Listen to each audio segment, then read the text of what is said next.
Hello everyone, how are you doing? I hope all is well with each and every last one of you on today.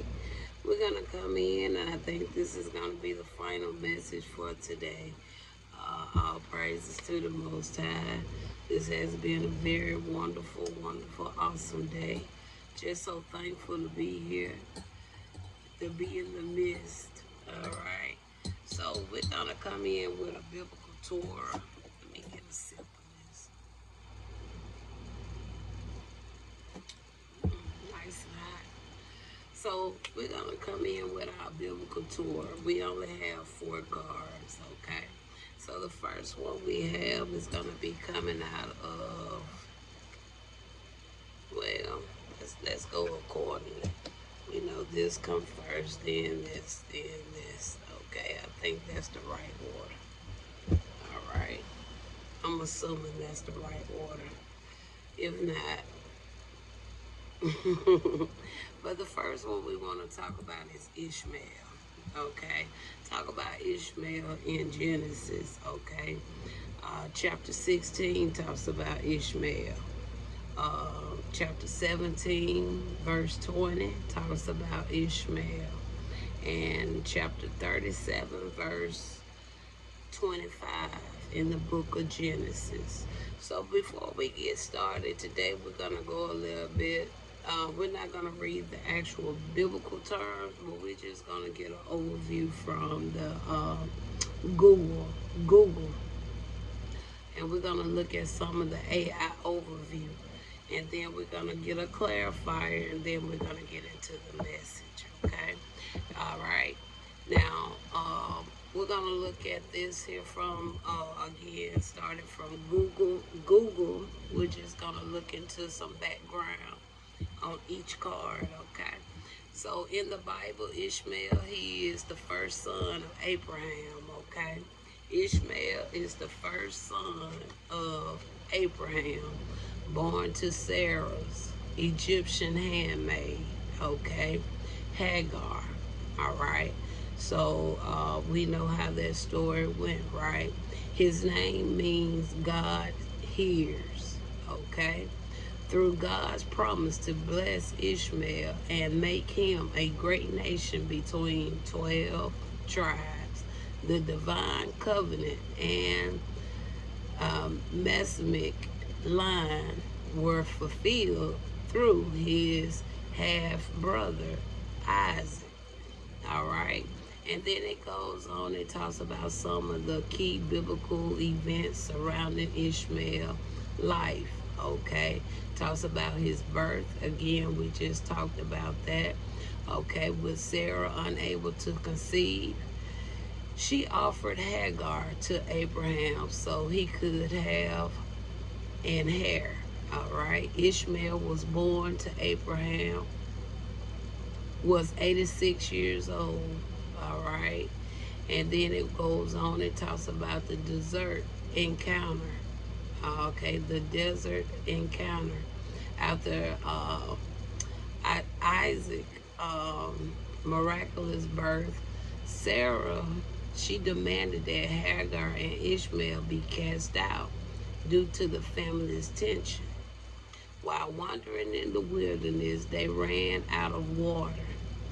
Okay, I don't know, when I read that, I really hope it don't get to a point where a lot of places in the United States have to also relive this, all right?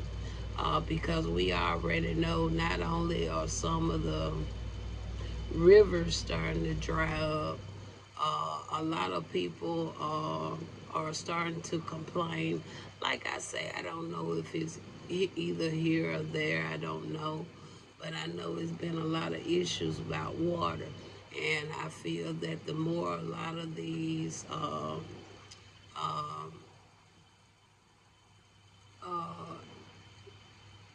y'all know what I'm talking about, build, it could be even more a greater issue, okay? But who knows? And it says God heard the boys cry, miraculously saved them by revealing a well showed them a well and promised Hagar and Ishmael would become a great nation. Okay? And then it talks about the life and the legacy. Ishmael grew up as a skilled archer in the desert of Paran. He married an Egyptian woman and fathered 12 tribal princes.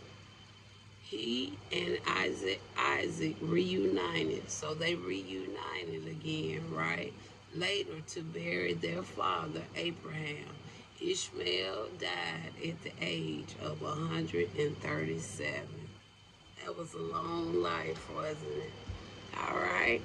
So I think that's very beautiful talking about Ishmael, okay? Even though he can't be held responsible for the actions that was taken for him to be birthed or born. In my opinion, if anybody was to be mad, Sarah should have been mad at herself, okay? Because Hagar didn't go to her and tell her to do that. She came to Hagar, but she was displeased and jealousy played a big key into that, all right? Now, let's go on now. Let's go to Exodus. Let's talk about the frankincense, all right? In Exodus chapter 30, verse 34. In the Bible, frankincense is a highly valued fragrance, obtained from boswellia trees, all right? Primarily used as a key ingredient in sacred incense. It symbolizes the presence of God, pure worship, and prayer. It is also famously recognized as one of the Magi's gift to the infant Jesus. All right. So we know that frankincense was one of the gifts that the Magi's, you can call the magicians, okay, gifted to the infant Jesus. All right. Some people like to call him a guru. All right. It says sacred in worship, tabernacle incense. Okay. God gave Moses a specific recipe for a holy incense used in the tabernacle. It required pure frankincense blended with other spices. The incense was strictly for God's use. Making it for personal perfume was what? Forbidden. And it says here, this incense was strictly for God's use.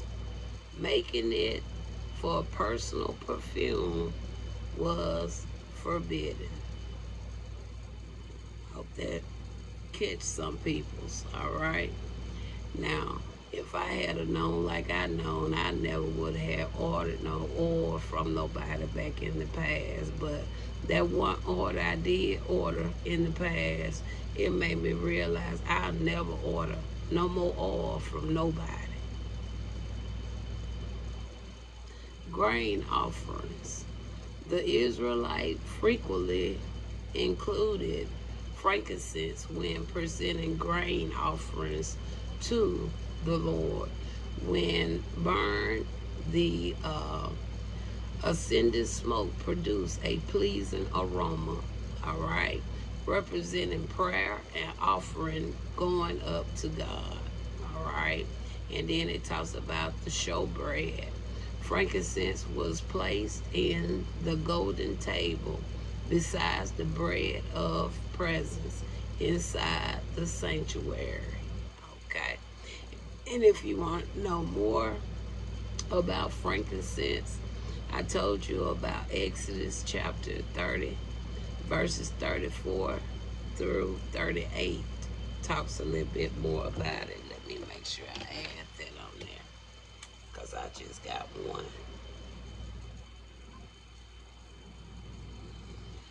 And also they talk about it in Leviticus chapter 2, verses 1 through 2. And it outlines the requirement of adding frankincense to grain and cereal offering. They talk about it in Matthew chapter 2, verse 11. It describes the Magi bringing treasures of gold and frankincense and myrrh to the infant Jesus. And also in Revelation chapter 18, verse 13, lists frankincense as one of the precious traded commodities of the merchants of the earth. Okay.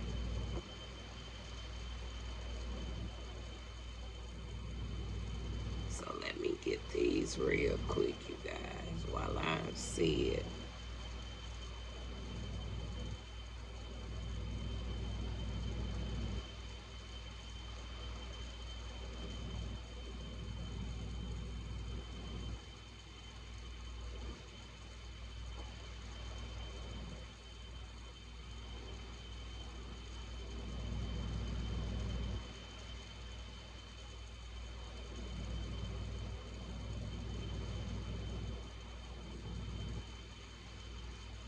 Okay. And now, next, we want to talk about Jezebel. All right. They talk about Jezebel in 2 Samuel, chapter 16, verse 31 talks about Jezebel.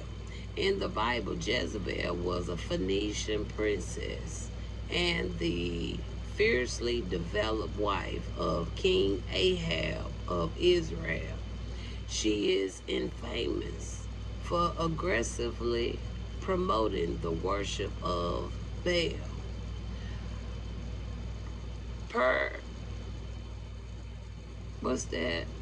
Persecuting God's prophet and manipulating the legal system to murder a man named Nobath and steal his vineyard. So she was infamous and aggressively promoting the worship of Baal. All right. And then we go on. It talks about the story and actions. Talk a little bit about the background. As a foreign princess, Jezebel married to Ahab. He was a political alliance. She steadfastly refused to convert to Yahshua. Okay, it was some other type of, I'm not going to go into that. Instead, bringing her native pagan religion into Israelites' royal court. So this here is some form of religion as well. Let's see what it's kind of lined in with real quick. I wasn't going to go there, but I might as well. All right, it is a anti-Semitic religion of the Israelites and Judeans that predates modern Judaism. All right. So I guess they was trying to say this religion was a part of the Semitic religion. All right. And then it goes on with the conflict with Elijah. She frequently clashed with the prophet Elijah after Elijah had the prophets of Baal executed. Jezebel sought to kill him, forcing him to flee into the wilderness. And then it goes into talks about Nobath vineyard. All right. And we already said that she was manipulating the legal system already to murder a man named Nobath. And why? Because she wanted to steal his vineyard. When King Ahab became depressed because of neighboring farmers, Nobath He refused to sell him his ancestral vineyard. Jezebel took matters into her own hand. She forged letters under Ahab's name, arranged for false witnesses to accuse Naboth of blasphemy, and had him stoned to death so Ahab could claim the land. Just took it from him off of lies. All right. And if you really think about it, this here has been some of the same particular readings that has been going on, all right, with the messages, all right. And we got her death. Her demise is one of the most gruesome in the Bible.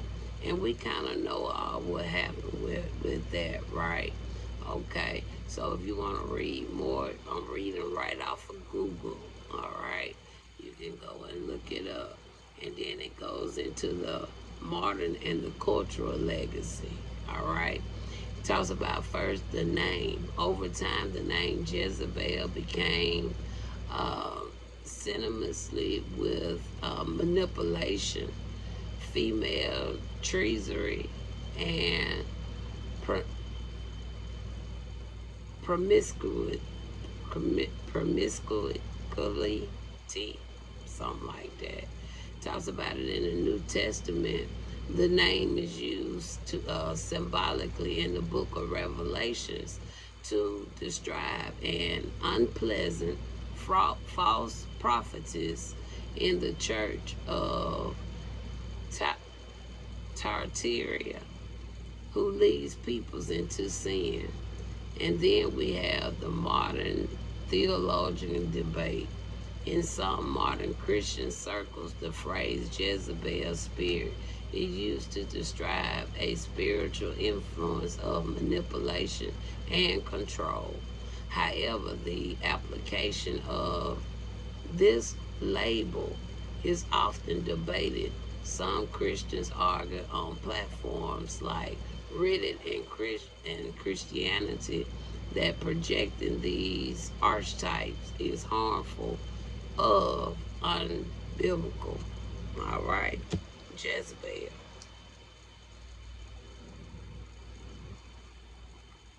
And the final one we're going to talk about is Babylon.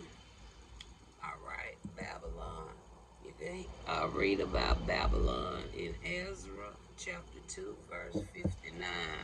It may be others, but that's the one I have written down.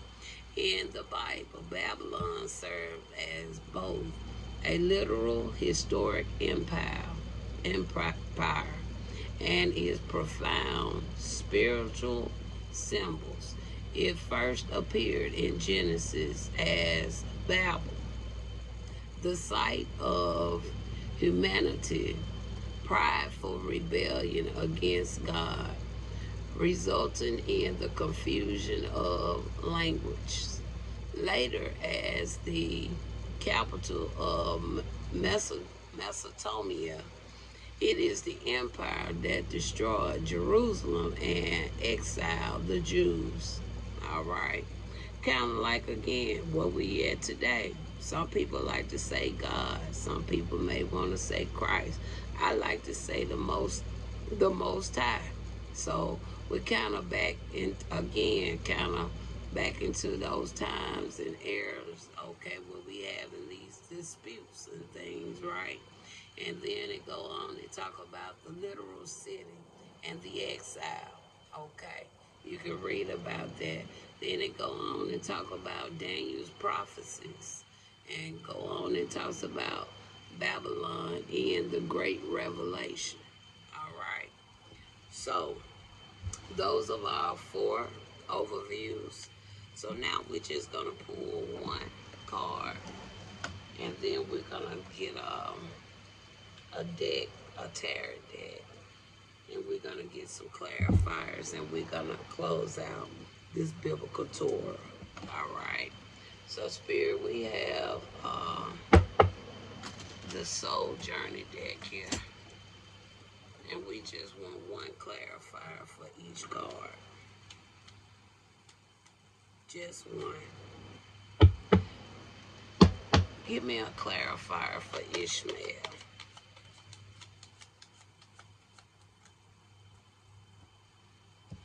Give me a clarifier for frankincense.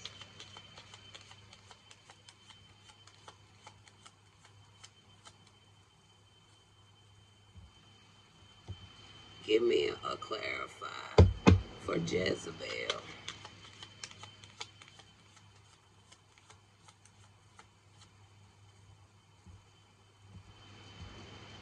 Give me a clarifier for Babylon.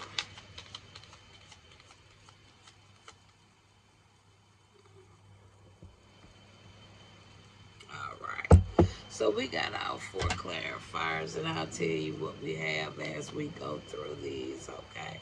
So let me kind of just shuffle this deck, get a feel of it in my hand, and then we're going to get started. All right, starting with Ishmael. The card we got for Ishmael says, what you are deserving. And Ishmael, I feel, in my opinion, he was deserving, right? Because of what not only him, but what his mother also had endured, right? Okay, you are deserving. Tell me more about Ishmael.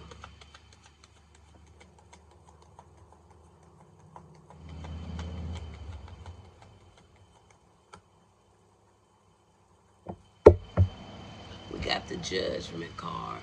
And I think that's a good card because that's right there that talks about it could talk about a rebirth, all right?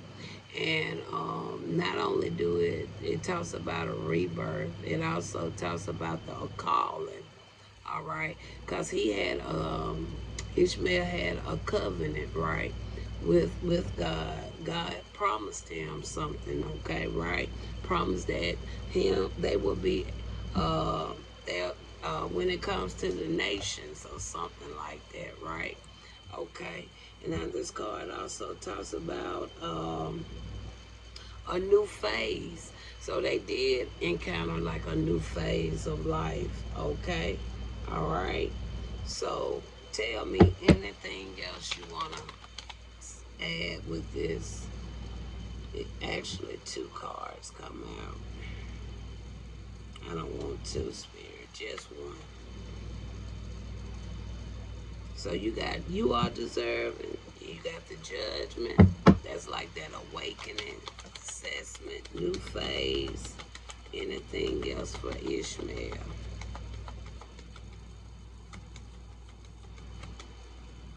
All right. The final card you got here is a King of Swords. All right. We have a King of Swords. A King of Swords is somebody who could make some head over heart decisions, all right? Somebody that's truthful, they honest, okay? They can have some type of mental clarity. They have some form of authority. So this really lined in very well with Ishmael, in my opinion. All praises to the Most High. Frankincense. Frankincense we got bottled up. Y'all see that? Y'all see this bitch? Again, be careful buying oil from peoples, okay? I learned that, all right? You have to be very careful when people send doing oils. And I've voiced that numerous times when I first started my messages, all right? So tell us more about this frankincense. I feel personally you really can make your own oil. I really don't even see why anybody would. I did it out of stupidity because I was early in my walk, and I was just kind of seeking. Do you hear me? But because even the word it says forbidden anyway. All right, it says making it for personal perfume, and that still is like making it for holy oil or making it for some type of fragrance. It's forbidden, all right? And me personally, I know why it's forbidden. Okay? And there we go. Look at that. A hierophant. A hierophant. Now, a hierophant is somebody that could be like some form of religious leader. It can also talks about an institution. It also can it talks about that wisdom. All right.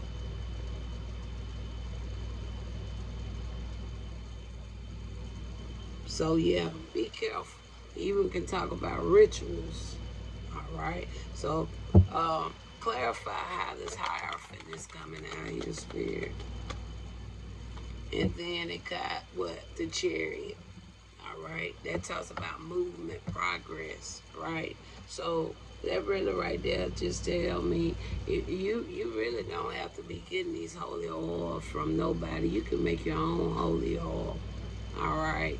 It got a recipe right there in the book. If you want to use that recipe, but it's no need for nobody to be purchasing these oils from nobody. And like I say, I would never do it again.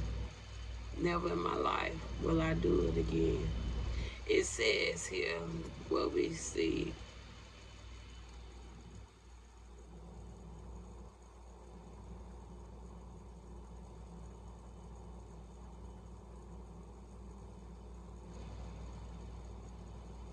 And then even talk about it in Revelation. See, that's right there can be some contradicting, because listen at what it say about Revelation 18:13. It says it lists frankincense. Now, if it's just a pure kind, I can understand that. Okay. Now, if it's just pure frankincense, I can see that. All right. Now, because when it comes to the type of tree that they get it from, they may not have that particular tree in your area. Now, if it's pure, I can understand that part. But just say you're going to get some holy oil, because it has frankincense in it, I wouldn't recommend that. All right. And like I said, it says outline the requirement of adding frankincense to the grain and cereal offering. So that could be something to give you a heads up. And then Exodus 34, verse 34 through 38, it says it detailed the exact recipe for the holy incense Moses was instructed to make. There go your recipe right there. I don't know what it say. I ain't finna look it up. You look it up and you distinguish what is being said. Okay. All right.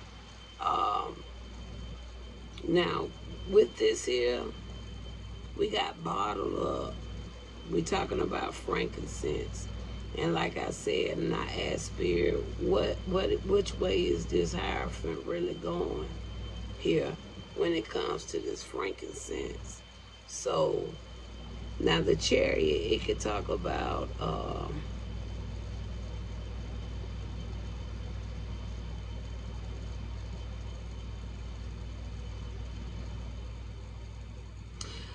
I'm not seeing whatever the Bible is showing me. It's kind of in alignment with where I was coming from. It's not being seen in a positive light. Okay, all right. But we also know that this hierophant means you have to use your wisdom, right? Now, when you come to this chariot, it talks about that determination, willpower. It talks about the control, directions, courage, victory. So you just have to kind of determine what's going on here. So give me one more here, Spirit. And the final card from frankincense, there go the Empress. You have the Empress there. All right.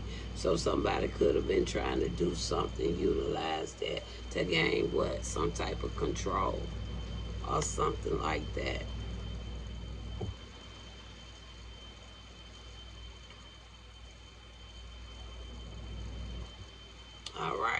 Jezebel. We actually have, and I think that's a good card. Okay. For forgive to come out there. Okay. Who knows if she ever asked for forgiveness during all these biblical times and things like that. All right. But I feel that this could just be her in the spirit wanting some type of forgiveness. Okay. So tell us more about this forgive. And I feel like the forgiveness have to come however it go. All right. It can come through Christ. Because I know me, myself, I don't do that. I mean, I know to each his own. I can't forgive something I never forget. And I'm already good. I'm not doing no forgiveness to set myself free from that. Because I ain't put myself in it. The one that did me wrong, the one put me in a situation. So I really don't understand that clarity that people do when it comes to forgiveness. But I just rather give it to the Most High. And the Most High, He know our heart better than anybody. He know I ain't gonna hold no grudges. But on the top of that, for one, I ain't gonna never forget. And two, I don't feel like I have to forgive myself for nothing, because I didn't do nothing to myself to want to forgive myself. All right. Then you got there a 7 of Cups. So whether this here was something to try to throw something off, but I can see the forgiveness as being not so. I really feel that maybe Most High said no himself to Jezebel, especially with a 7 of Cups. It's like the Father saying no, not so. Because this card easily talks about what? Wishful thinking.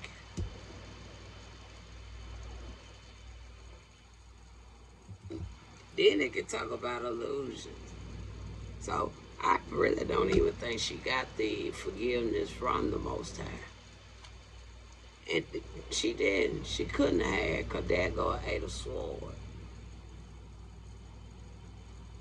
The Most High didn't even forgive. Final one, Babylon. Babylon is what? Stress. And it is, right? Stress. Let's talk about Babylon. Let's talk about the stress. You got the 6 of Cups. The Babylon been stressed for a long time. Because see, this 6 of Cups, that talks about all the way back in the past. All right.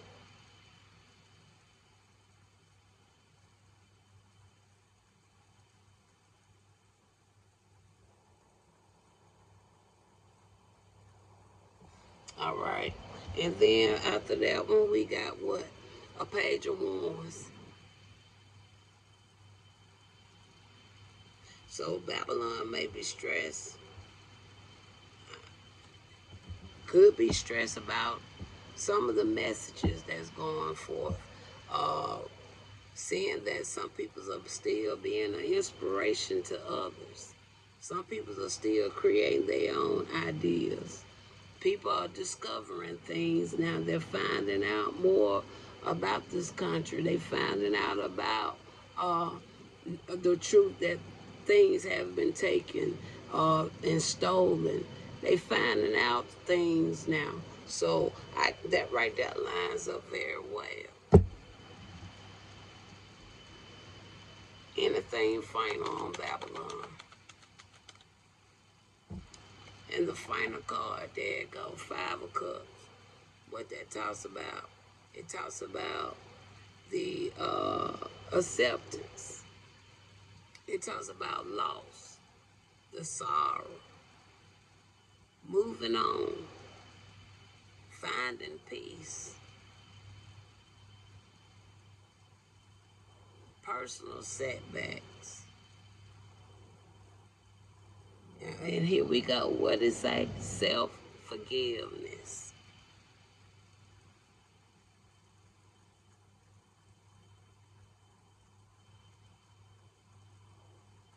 And the final one, benevolent. Benevolent.